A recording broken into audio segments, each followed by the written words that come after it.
Livro dos Espíritos, capítulo 6, Vida Espírita. Escolha das provas, questão 258. No estado errante e antes de tomar uma nova existência corpórea, o espírito tem a consciência e a previsão das coisas que lhe sucederão durante a vida? Ele próprio escolhe o gênero de provas que quer suportar, e é nisso que consiste o seu livre-arbítrio. Não é, pois, Deus que lhe impõe as tribulações da vida como castigo? Nada ocorre sem permissão de Deus, pois é Ele quem estabelece todas as leis que regem o universo.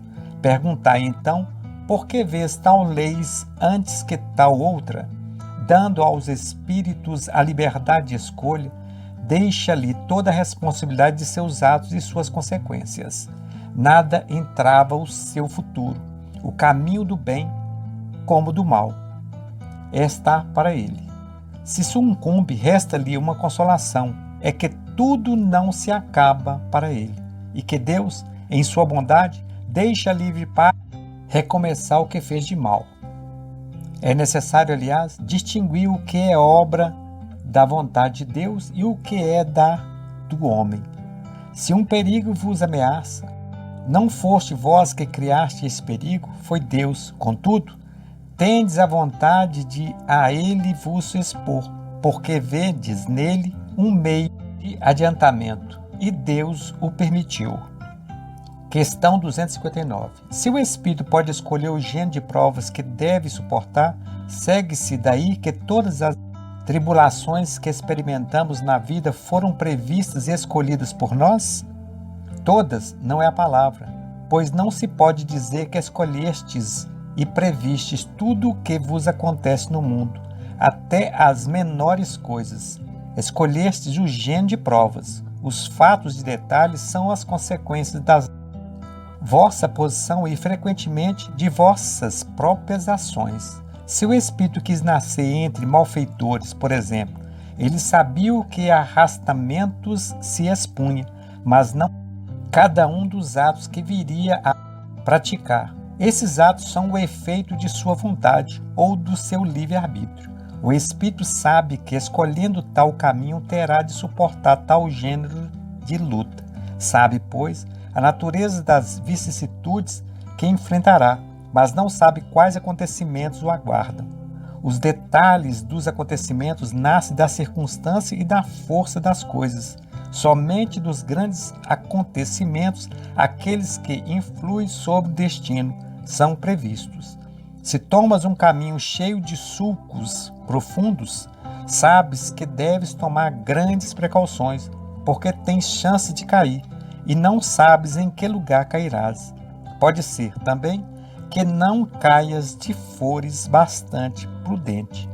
Se, passando por uma rua, uma telha te cair na cabeça, não creias que estava escrito como vulgarmente se diz.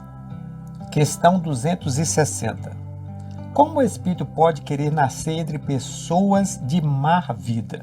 É necessário que ele seja enviado num meio onde possa suportar a prova que pediu. Pois bem, é preciso, pois, que haja analogia para lutar contra o instinto do roubo. É preciso que se encontre com pessoas dadas a roubar. Se não houvesse pessoas de má vida sobre a terra, o espírito não poderia, pois, aí encontrar meio necessário a certas provas? Precisaria lamentar-se isto? É o que ocorre nos mundos superiores, onde o mal não tem acesso. É porque não há senão bons espíritos. Fazei que, em breve, o mesmo ocorra sobre a vossa terra. Questão 261. O espírito, nas provas que deve suportar para chegar à perfeição, deve experimentar todos os gêneros de tentações, deve passar por todas as circunstâncias que podem excitar nele o orgulho, a inveja, a avareza, a sensualidade, etc. Certamente que não, pois sabeis que há espírito que, desde o começo, tomam um caminho que as isenta de muitas provas, mas aquele que se deixa arrastar para o mau caminho corre todos os perigos desse caminho.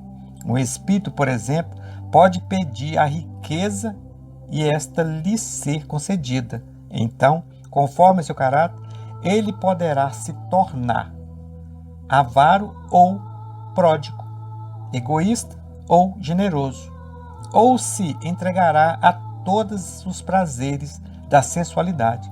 Mas isso não quer dizer que deva passar forçosamente pela feira de todas essas tendências. Questão 262.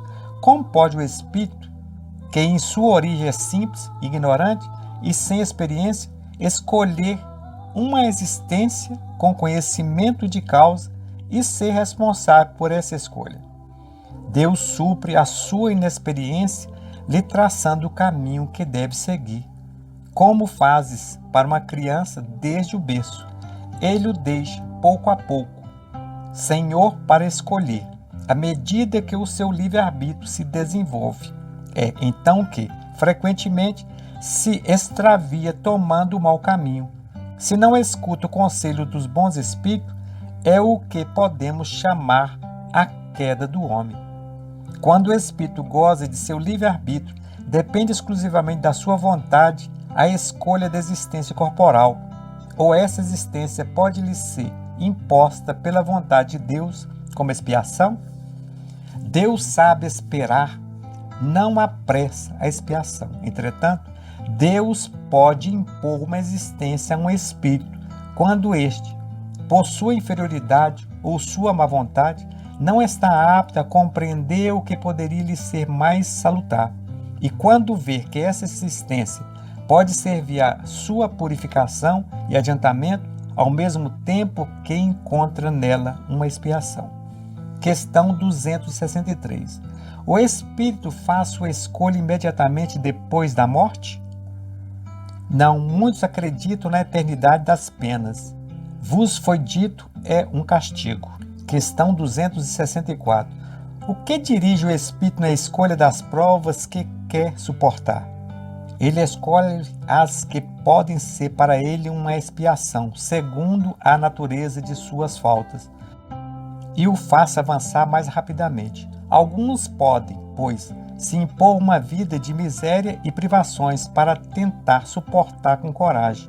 Outros querem se experimentar pelas tentações da fortuna e do poder, bem mais perigosas pelo abuso e mau uso que delas se pode fazer, e pelas más paixões que desenvolvem.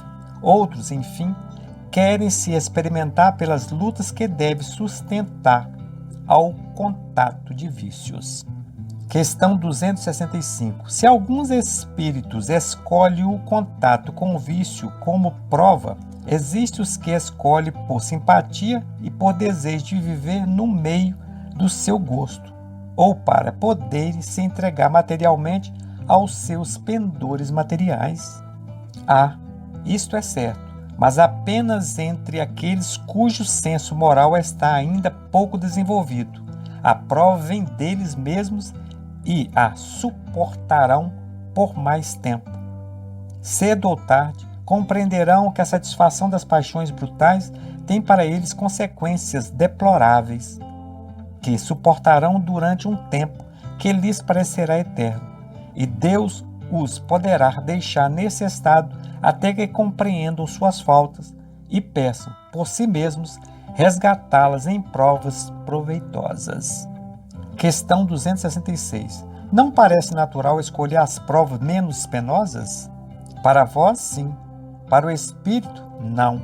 Quando se liberta da matéria, a ilusão desaparece e ele pensa de outra maneira. Questão 267. Poderá o espírito fazer sua escolha durante o estado corporal? Seu desejo pode ter influência. Isso depende da intenção. Mas quando é espírito, a miúde vê as coisas bem diferentemente. É neste estado que o espírito faz essa escolha, mas ainda uma vez pode fazê-la nessa vida material, porque o espírito tem sempre desses momentos em que está independente da matéria que habita. Muitas pessoas desejam as grandezas e as riquezas, e isto não é, certamente, nem como expiação, nem como prova? Sem dúvida, é a matéria que deseja essas grandezas para delas gozar, e é o espírito que as deseja para lhe conhecer as vicissitudes. Questão 268. Até alcançar o estado de pureza perfeita, o espírito tem constantemente provas a suportar? Sim, mas elas não são tais como as entendeis. Chamais de provas as tribulações materiais. Ora, o espírito, alcançando um certo grau, sem ser perfeito, não as tem mais a suportar, porém, tem sempre deveres que a ajudam a se aperfeiçoar e que não tem nada de penoso para ele, não fosse senão o de ajudar os outros a se aperfeiçoarem. Questão 269. O espírito pode se enganar quanto à eficiência da prova que escolheu? Pode escolher uma que esteja acima de sua força e então sucumbe. Pode também escolher uma que não lhe dê proveito algum, como se procura um gênero de vida ociosa e inútil. Mas então, uma vez reentrado no mundo dos espíritos, ele percebe que nada ganhou e pede para reparar o tempo perdido. Questão 270. A que se prende as vocações de certas pessoas à sua vontade de seguir uma carreira antes que uma outra?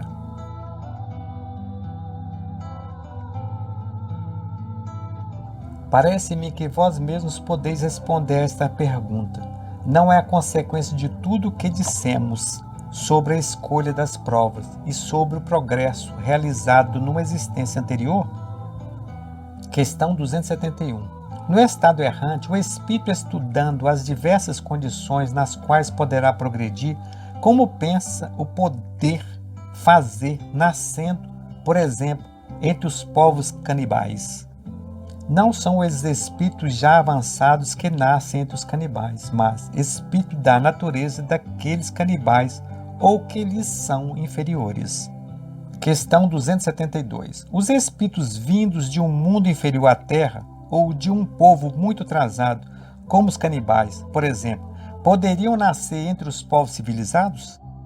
Sim, há os que se desencaminham querendo subir muito mais alto, mas nesse caso, eles ficam desajustados entre vós, porque têm costumes e instintos que não se afinam com os vossos. Questão 273. Um homem pertencente a uma raça civilizada, por expiação, poderia estar reencarnado numa raça selvagem? Sim, mas isso depende do gênio da expiação. Um senhor que foi duro para os seus escravos poderá vir a ser escravo a seu turno e sofrer os maus tratos que fez suportar. Aqueles que comandou em uma época pode, numa nova existência, obedecer àqueles mesmos que se curvavam à sua vontade. É uma expiação se ele abusou de seu poder e Deus a pode lhe impor. Um bom espírito pode também, para os fazer avançar, escolher uma existência influente entre esses povos, e então é uma missão.